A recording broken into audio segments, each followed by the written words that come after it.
భౌతికంగా మన మధ్యన లేకపోయినా ఆయన చేసిన అభివృద్ధి సజీవ సాక్ష్యాలుగా కనిపిస్తున్నాయి. గత తెలుగుదేశం ప్రభుత్వంలో 5 సంవత్సరాల కాలంలో అయ్యన్న పాత్రుడు గారు మంత్రిగా, దొడ్నాయుడు గారు ఉప సర్పంచ్గా అభివృద్ధి 5,33,00,000 రూపాయలు మన ఎదురుపల్లి గ్రామానికి అభివృద్ధి చేయడం జరిగిందండి. ఇవే కాకుండా చంద్రన్న బీమా, చంద్రన్న పెళ్లి కొనక, రంజాన్ తోప, చంద్రన్న సంక్రాంతి కొనక, రైతు రథం, ఎస్సీ బీసీ కార్పొరేషన్లు, తల్లి బిడ్డ ఎక్స్ప్రెస్, ఎన్టీఆర్ ఆరోగ్య రక్ష, పేద విద్యార్థులకు విదేశీ విద్య, చంద్రన్న బేబీ కిట్, రైతు రుణమాఫీ, పసుపు కుంకుమ, ఎన్టీఆర్ సుధుల స్రవంతి, ఇలాగా గత తెలుగుదేశం ప్రభుత్వం 227 సంక్షేమ పథకాలు అమలు చేసిన ఘనత నారా చంద్రబాబు నాయుడు గారిది, అయ్యన్న పాత్రుడు గారిది నేను చెప్పాలి. ముఖ్యంగా చంద్రన్న బీమా మన ఊర్లోనే నకారు పెద్దిరాజు గారు అనే అబ్బాయి, రాజు అనే అబ్బాయి యాక్సిడెంట్ లో చనిపోతే 5 లక్షల రూపాయలు ఇవ్వడం జరిగింది. అలాగే ఈ నడిచే రోడ్డు మనమేసాం, మాట్లాడే స్టేజ్ మనమేసాం, పారే కాలంలో మనమేసాం. ప్రతిదీ కూడా తెలుగుదేశం ప్రభుత్వం ఇచ్చినవే, అయ్యన్న పాత్రుడు గారి సెలవే అని అందరూ గ్రహించాలి. అభివృద్ధి అంటే అయ్యన్న, వెదురుపల్లికి మళ్ళీ అభివృద్ధి జరగాలంటే సైకిల్ గుర్తుకు ఓటేయాలి, అయ్యన్నను గెలిపించాలి. జై తెలుగుదేశం, జై అయ్యన్న. ఎదురుపల్లి ఏ విధంగా ఉంటుందో ఎలా మార్చామో, ఏ ఈదికెళ్ళ సిమెంట్ రోడ్డు దానికి ఎవరు చెప్పగలరా? పండగలు పూర్వం ఎక్కడ పండగల్లో చేతులు పాపని పోలేదు. ఈ రోజు పండగల్లో డబ్బులు కట్టి పండుగ ఈ రోజు ఈ ప్రభుత్వం వచ్చింది. ఎక్కడో పారేసి ఎక్కడో పారబెట్టి తీళ్ళ కాలంలో రైతు బాగుపడాలంటే ఏం చేయాలా? పండగలు పోవాలి, పూడి చెరువు పొడి తీయాలా.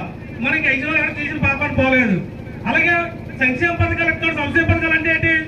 ఇంటికి అమ్మఒడి ఇస్తున్నాడు, చెయ్యొట్టి ఇస్తున్నాడు, మీరు అయ్యే చూస్తున్నారు. కానీ ఆ డబ్బుతో మీకు తెల్లారిపోతా? మీ ఇంటి ముందు రోడ్డు అవసరం లేదా?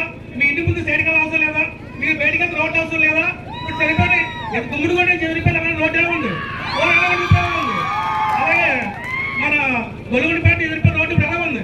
ఎక్కడన్నా ఎవడన్నా పట్ట మట్టేసాడా? 5 రోజులు లేదు అంటే గవర్నమెంట్ వస్తుంటే మన గవర్నమెంట్ వస్తుంటే ఆ రోడ్డు 2 డబల్ రోడ్డు చేద్దాం, డబల్ రోడ్డు చేద్దాం రోడ్డు.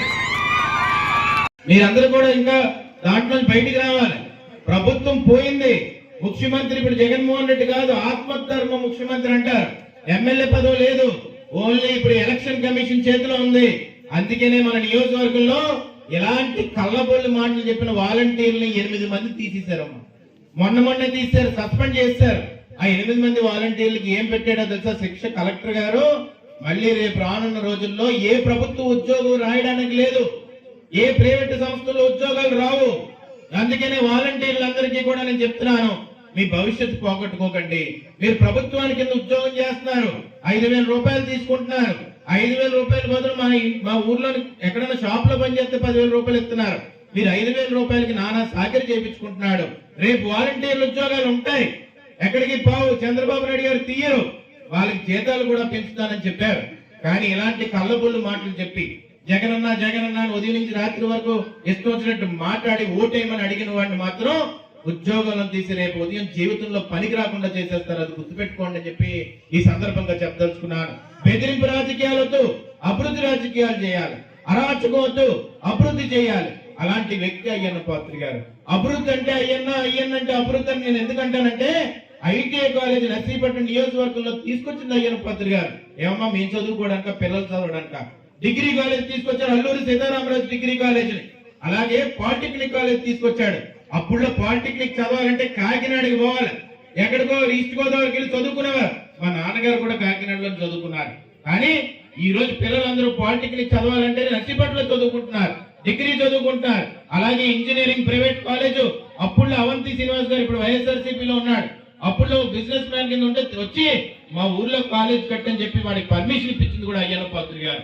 ఇన్ని అభివృద్ధి పనులు చేసి ఆఖరికి నాతవరం మెయిన్ రోడ్డు కూడా వేస్తే ఈ కన్నాలు పడితే కన్నాల్లోని బొగ్గేసి కప్పడానికి కూడా నీకు సిగ్గు లజ్జ లేకుండా బతుకున్నావు. నువ్వు రాజకీయ నాయకులని ఎవడని అంటాడా? ఈరోజు తాండవ రిజర్వేర్ గేట్ కన్నం పడింది. కన్నం పడితే సరైన సమయానికి సాగునీరు కావాలి రైతులకి. 58,000 ఎకరాలమ్మా, 1-2 ఎకరాలు కాదు. సాగునీరు సరైన సమయానికి రాకపోతే రైతు పంట నష్టపోతాడు. అలాంటి సమయంలో ఒక రివ్యూ పెట్టి తాండవ రిజర్వేర్ దగ్గరికి వచ్చి కూర్చొని ఏటో గేట్ కన్నం పడింది కదా, ఎంత అవుతుంది, మరమ్మతులు చేయాలా, రైతులు ఇబ్బంది పడతారని కనీసం ఆలోచించలేనాడు వీడు ఎమ్మెల్యేలో అవుతాడమ్మా. ఈ రోజు ఆ రోజు గుర్తుందా మీకు? తాండవ రిజర్వేర్ నీరుని తాగునీరు కోసం నర్సీపట్నానికి పట్టుకెళ్ళిపోదామని పైప్ లైన్ వేస్తే ఆ టైంలో పాదయాత్ర చేసింది అయ్యన్న పాత్రుడు గారు, అవునా కాదా అని ఆలోచించవలసిన అవసరం ఎంతైనా ఉంది. ఈ రోజు ఆ కన్నం మూయడానికి ఎంత కావాలో తెలుసా? 7.5 లక్షల రూపాయలు. నేను 5 కోట్ల రూపాయలు 5 రూపాయలకి తీసుకొచ్చిన అయ్యన్న పాత్రుడు వదిలేసి కన్నం మూయడానికి 7 లక్షల రూపాయలు తేలేని ఎమ్మెల్యేని తెచ్చుకున్నామంటే ఎంత దారుణమైన విషయం.